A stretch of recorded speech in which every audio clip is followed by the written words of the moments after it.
જય શ્રી કૃષ્ણ મિત્રો, આજે ચૈત્ર વદ તેરસ ઢોકળા તેરસ છે।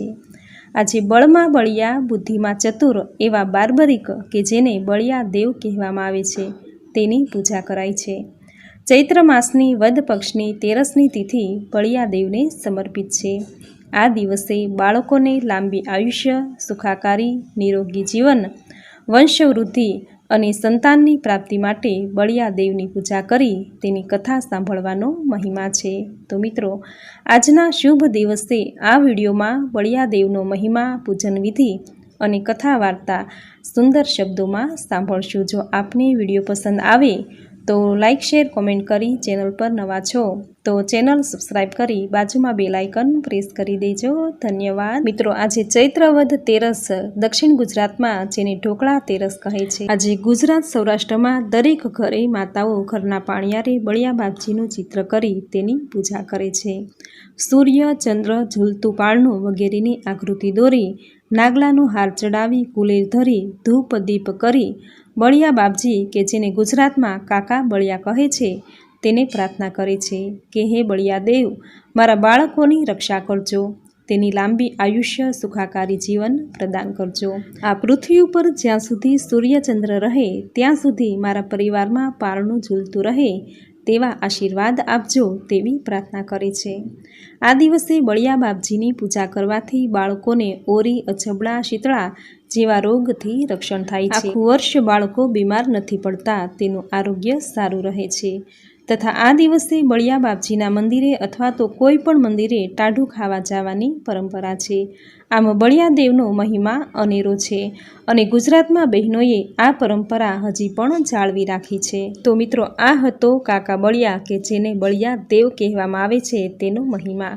હવે સાંભળશું બળિયા દેવની કથા। મિત્રો, બળિયા દેવ કે જે બળમાં બળિયા, બુદ્ધિમાં ચતુર અને રૂપમાં રૂપાળા એવા આ બળિયા દેવ જે પાંડવોના જ વંશજ છે, જે ભીમ અને હિડમ્બાનો પુત્ર ઘટુરગચ્છ, આ ઘટુરગચ્છના વિવાહ અસુરોના રાજા મૂર દૈત્યની બુદ્ધિમાન અને વીર પુત્રી કટંકટા સાથે થયા હતા, જે શાસ્ત્ર વિદ્યામાં નિપુણ અને કામાખ્યા દેવીની દિવ્ય શક્તિ તેને મળેલી હતી।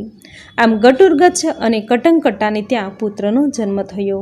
આ પુત્ર બાળકના વાળ જન્મથી જ ઘાટા, રેશમી અને વાંકડિયા હતા, આથી તેનું નામ બાર્બરિક રાખવામાં આવ્યું। આ બાર્બરિક એ જ બળમાં બળિયા એવા દેવ બળિયા દેવ, જેણે મહીસાગરના આરે નવદુર્ગાની આરાધના કરી દિવ્ય બાણ અને સિદ્ધ શક્તિઓ હાંસલ કરી, જેણે પૃથ્વી અને પાતાળની વચ્ચે રહેલી નાગ કન્યાઓએ કરેલા વિવાહનો પ્રસ્તાવ નકારી આજીવન બ્રહ્મચારી રહીને હંમેશા નિર્બળ, અસહાય અને રોગી લોકોની સહાયતા કરવાનું વ્રત લીધું।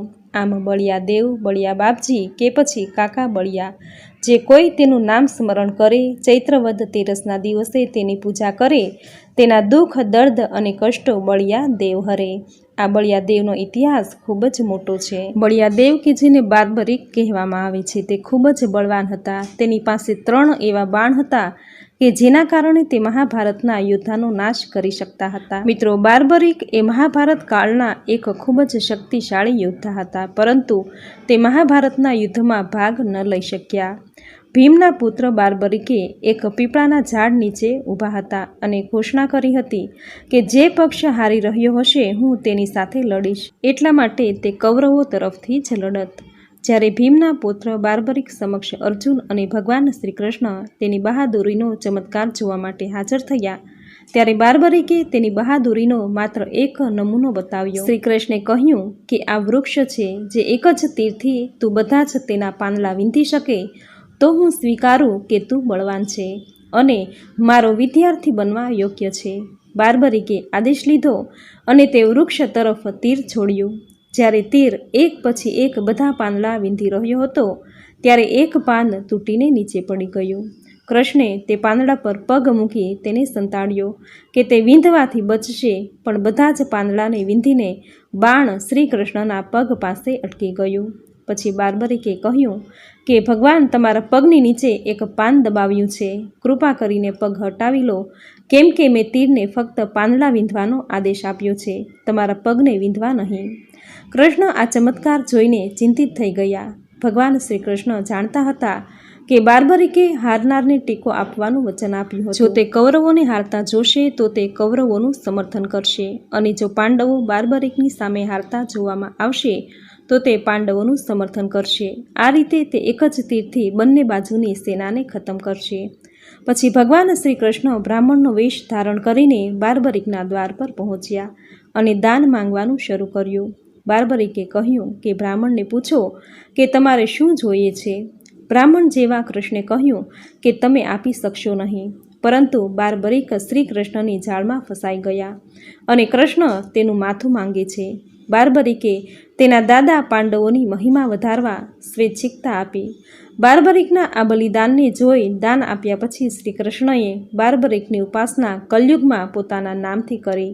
આજે બાર્બરિકને ખાટુ શ્યામ તરીકે પૂજવામાં આવે છે. ગુજરાતમાં તેને કાકા બળિયા બાપજી કે પછી બળિયા દેવથી પૂજાય છે. કૃષ્ણે જ્યાં માથું મૂક્યું તે સ્થાનનું નામ ખાટુ છે. દરેક સૌરાષ્ટ્રવાસીના ઘરે આ ઢોકળા તેરસ પારંપરિક રીતે ઉજવાય છે. ગામડામાં તો આ તેરસને હર્ષ ઉલ્લાસથી મનાવાય છે. વાણવાળા ખાટલાને ઊંધા નાખી બે પાયા પર હિંચકો બાંધી ઘરના નાના બાળકોને હિંચકા બંધાય છે. પાણીયારે કાકા બળિયાના ચિત્ર દોરાય છે. ઘઉંના લોટના ઢોકળા અને ગોળની કઢી રંધાય છે. મિત્રો, આવો મહિમા છે ગુજરાત અને સૌરાષ્ટ્રમાં ઢોકળા તેરસનો. તો મિત્રો, આ વિડીયોમાં ઢોકળા તેરસના દિવસે કરવામાં આવતી બળિયા બાપજી કે જેને કાકા બળિયા કે બાર્બરિકના નામથી પૂજાય છે તેનું મહાત્મ્ય, પૂજન વિધિ, બળિયા બાપજી કે જેને બાર્બરિક કહેવામાં આવે છે તેની કથા, જીવન ગાથા આ વિડીયોમાં તમે પૂરી શ્રદ્ધાથી અંત સુધી સાંભળી, જે સાંભળવી તમને જરૂર ગમી હશે. તો વિડીયોને લાઇક કરી કોમેન્ટમાં જય બળિયા દેવ, જય બાર્બરિક, જય કાકા બળિયા જરૂર લખજો. ચેનલ પર નવા છો તો ચેનલ સબસ્ક્રાઈબ કરી બાજુમાં બેલ આઇકન જરૂર પ્રેસ કરજો. બળિયા દેવ દરેક બાળકોની, ઘર પરિવારના સભ્યોની રક્ષા કરે તેવી પ્રાર્થના સાથે દરેક દર્શક મિત્રોને મારા જય શ્રી કૃષ્ણ.